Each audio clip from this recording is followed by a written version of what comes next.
سورہ الانبیاء ہے، سورہ الصافات اٹھائیں۔ اللہ تعالیٰ جل شانہ نے وہاں سورہ الصافات کے اندر حضرت ابراہیم علیہ السلام کے اس ارادے کی تکمیل کو جو انہوں نے یہاں کیا تھا کہ میں ایک دن تمہارے بتوں سے نپٹ لوں گا، تو آپ ان کے بت خانے کے اندر کلہاڑا لے کر کے تشریف لائے۔ فراغ الی آلہتہم، ان کے بتوں کے پاس حضرت ابراہیم آئے۔ فقال الا تاکلون، ان کے سامنے انواع و اقسام کے کھانے پڑے تھے۔ حضرت ابراہیم علیہ السلام نے کہا کھاتے نہیں ہو؟ ان کی بے بسی کو ظاہر کرنے کے لیے یہ کہا کھاتے کیوں نہیں ہو؟ اب وہ بیچارے کیا جواب دیتے؟ پتھر اور مٹی کے بنے ہوئے مادوؤں کی منہ میں کون سی زبان تھی کہ جو ما فی الضمیر کا اظہار کر پاتے؟ تو حضرت ابراہیم علیہ السلام نے ان کی مسلسل خاموشی کے بعد فرمایا مالکم لا تنطقون، بولتے کیوں نہیں ہو؟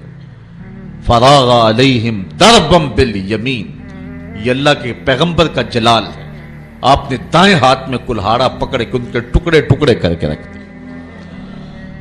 کسی کا کان کاٹ دیا، کسی کا سر کاٹ دیا، کسی کی ٹانگیں توڑ دیں، اور کسی کے بدن کے حصے بکھرے کر دیے، کسی کا ویسے ہی کچھ نہ چھوڑا، اس کے بالکل ٹکڑے کر دیے، بجری بنا کے رکھ دیے۔ لیکن ان کا جو بڑا بت تھا اس استحان کے اندر، اس کو کچھ نہ کہا اور کلہاڑا اس کے کندھے پہ رکھ دیا۔ اب قرآن مجید میں یہاں سورہ انبیاء میں جو اس واقعے کو بیان کیا ہے وہاں انداز دیکھیے۔ آپ نے فرمایا وَتَاللَّهِ لَأَكِيدَنَّ أَصْنَامَكُمْ بَعْدَ أَن تُوَلُّوا مُدْبِرِينَ، جب تم پلٹ کے پیٹھ پھیرتے ہوئے آؤ گے تو میں تمہارے بتوں کے ساتھ جو ہے کوئی سلوک کروں گا، ان کا بندوبست کر لوں گا۔ فَجَعَلَهُمْ جُزَازًا، تو پس آپ نے ان کو ریزہ ریزہ کر ڈالا۔ إِلَّا كَبِيرًا لَهُمْ، لیکن جو ان کا بڑا بت تھا حضرت ابراہیم علیہ السلام نے اس کو کچھ نہیں کہا۔ یہ نہیں کہ اس پر غصہ نہیں تھا، بلکہ ایک حکمت تھی، اس قوم کو رسوا کرنا تھا اور اس قوم کو لاجواب کرنا تھا، ان کے سامنے ان بتوں کی حیثیت رکھنی تھی۔ تو حضرت ابراہیم علیہ السلام نے بڑے بت کو کچھ نہیں کہا۔ لعلہم الیہ یرجعون، تاکہ وہ لوگ اس افتاد کے بارے میں اس کی طرف رجوع کریں۔ اب قوم جب واپس آئی تو معمول ان کا یہی تھا کہ وہ پہلے بت خانے میں آیا کرتے تھے۔ جب وہ بت خانے میں داخل ہوئے تو عجیب تماشا دیکھا کہ جن بتوں سے وہ مرادیں مانگا کرتے تھے، جن سے بارش کی دعائیں کیا کرتے تھے، اور جن کے ساتھ ان کی حکومت، سیاست، ان کا معاش، ان کی معاشرت وابستہ تھی، ان کے حصے بکھرے پڑے ہوئے دیکھے اور ان کی ٹانگیں ٹوٹی ہوئی دیکھی تو بہت پریشان ہوئے۔ قالوا من فعل هذا بآلهتنا انه لمن الظالمین، کہنے لگے ہمارے ان خداؤں کے ساتھ یہ سلوک کس نے کیا ہے؟ جس نے یہ کام کیا ہے وہ ظالموں میں سے ہے۔ غصے سے پیچو تاب کھانے لگے کہ برا حال ہوا ہے، دھڑن تختہ کر کے رکھ دیا اور ان کے جسم کے ٹکڑے بکھرے ہیں بت خانے کے اندر، مٹھائیاں بکھری ہوئی ہیں، پلیٹیں بکھری ہوئی ہیں۔ تو کہنے لگے یہ کسی نے بہت برا کیا، سخت ظلم کیا ہے، زیادتی کی ہے۔ قالوا سمعنا فتى يذكرهم يقال له ابراہیم، کہنے لگے چند آدمیوں نے ان لوگوں میں سے کہا ایک نوجوان کو سنا ہے جو ان بتوں کا ذکر برائی سے کرتا ہے، اس کا نام ابراہیم ہے۔ ورنہ اس بھرے ماحول میں ان بتوں کے ساتھ یہ سلوک بھلا کون کر سکتا ہے؟ ان بتوں کی ہیبت سے سارے خائف ہیں۔ ایک بندہ ہے اس پورے معاشرے کے اندر جو جرأت کے ساتھ ان بتوں کے خلاف بولتا ہے، اس کو ابراہیم کہتے ہیں، یہ سب کچھ اسی کا کیا دھرا ہوگا۔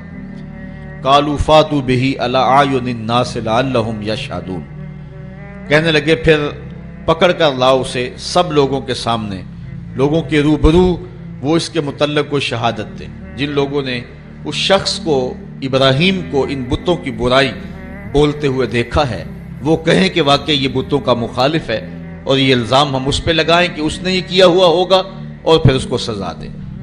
حضرت ابراہیم علیہ السلام لے آئے گئے اور ان کو پکڑ کر کے گرفتار کر کے جو ہے وہ بادشاہ کے دربار میں حاضر کر دیا گیا۔ آیان سلطنت بھی بیٹھے ہیں، وزراء بھی بیٹھے ہیں، مشیر بھی بیٹھے ہیں، خود نمرود بھی بیٹھا ہے، پجاری بھی، اور ان استہانوں کے اور ان بت خانوں کے پروہت بھی بیٹھے ہوئے ہیں، منتیں ماننے والے، دعائیں مانگنے والے، ان کو اپنا معبود سمجھنے والے، اپنی پیشانی ان کے چرنوں میں رکھنے والے سارے بیٹھے ہیں اور اپنے بتوں کی بدحالی پہ پیچ و تاب کھا رہے ہیں۔ سارا غصہ حضرت ابراہیم پر آیا اور حضرت ابراہیم علیہ السلام کو بلا کر کے لوگوں کے سامنے نمرود اپنی پوری تمکنت کے ساتھ، پورے رعب اور شاہی جلال کے ساتھ اور پورے غرور اور دبدبے کے ساتھ اس مجلس میں موجود ہے۔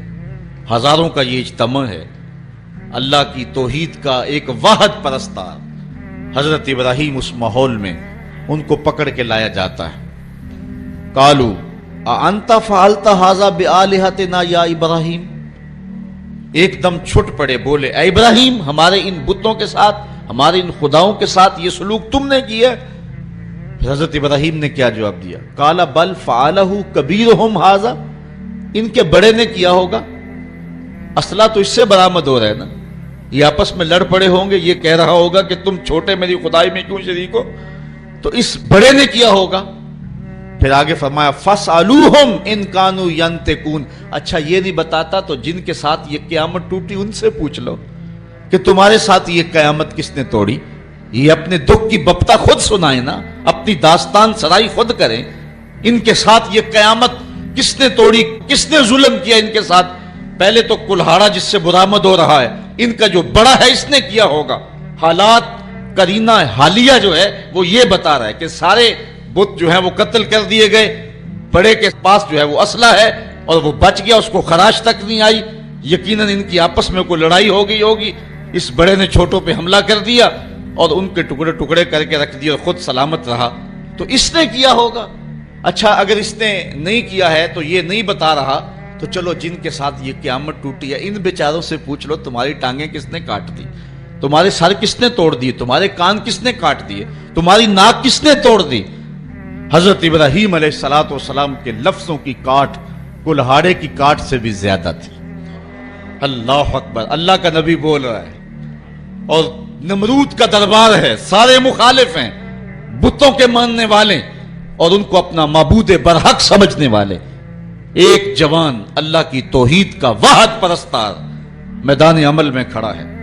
حضرت ابراہیم علیہ السلام نے ذرا لفظوں کی کاٹ دیکھیے اور حضرت ابراہیم کا لہجہ دیکھیے۔ قالا بل فعلہ کبیرہم ھذا، ان کے اس بڑے نے کیا ہوگا۔ فاسألوہم، اب کوئی وقفہ دیے بغیر، فا تاکیبیہ ہے اور سما اور فا میں فرق یہ ہے کہ جب سما بولا جاتا ہے تو اس میں تاکیب فی الفور نہیں ہوتی، اور جب فا عربی میں بولا جاتا ہے تو اس میں تاکیب فی الفور ہوتی ہے، یعنی ان کو وقفہ دیے بغیر ایک حملے کے اوپر دوسرا حملہ کیا۔ فاسألوہم، ان سے پوچھ لو، اور پھر بتوں کی بے بسی کو بھی ساتھ بیان کر کے فوراً کہا ان کانوا ینطقون، اگر یہ بولتے ہیں تو اپنی دکھ کی کہانی بیان کریں، اپنے درد اور اپنے دکھڑے کو بیان کریں کہ یہ قیامت ان پر کس نے توڑی ہے۔ فرجعوا الی انفسہم، پھر وہ اپنے اندر پلٹے، ضمیر تو ہوتا ہے، اندر سے آواز تو آتی ہے، پھر وہ اپنے ضمیر کی طرف پلٹے۔ فقالوا انکم انتم الظالمون، اور پھر بولے بے شک تم خود ہی ظالم ہو۔ ان سے توقعات وابستہ کیے ہوئے ہو جو اپنے وجود کی سلامتی اور اپنے وجود کی بقا کی ضمانت بھی نہیں دے سکتے، اور پھر ان کے اوپر حملہ آور ہو تو دفاع بھی نہیں کر سکتے، دفاع تو دور کی بات ہے، اپنے دکھ کی کہانی بھی نہیں سنا سکتے، ان پر ظلم کس نے کیا اس بپتا کو بھی نہیں کہہ سکتے، تو جو اتنے مجبور اور اتنے بے بس ہیں تو وہ تمہیں کیا دے گی۔ ایک دم وہ اپنے اندر پلٹے، ضمیر اندر سے گھنٹیاں بجانے لگا۔ ابراہیم کھڑے ہیں اور اللہ کی توحید کا پیغام دے رہے ہیں، وہ اپنے اندر جھکے اور کہا کہ تم خود ہی ظالم ہو۔ ثم نکسوا علی رؤوسہم، پھر وہ اوندے ہو کر پلٹ گئے، اندر کی ظلمت، اندھیرا اور ان بتوں کا وہ پیار جو ان کے اندر رچا بسا تھا، پھر وہ دوبارہ پلٹے اور حضرت ابراہیم سے مخاطب ہو کے کہا لقد علمت ما هؤلاء ينطقون، لجاجت تھی لہجے میں، بانک پن نہیں تھا، چونکہ جھوٹ کے لہجے کے اندر جو ہے وہ کڑک نہیں ہوتی، کھنک نہیں ہوتی، اس لیے لجاجت کے لہجے میں بولے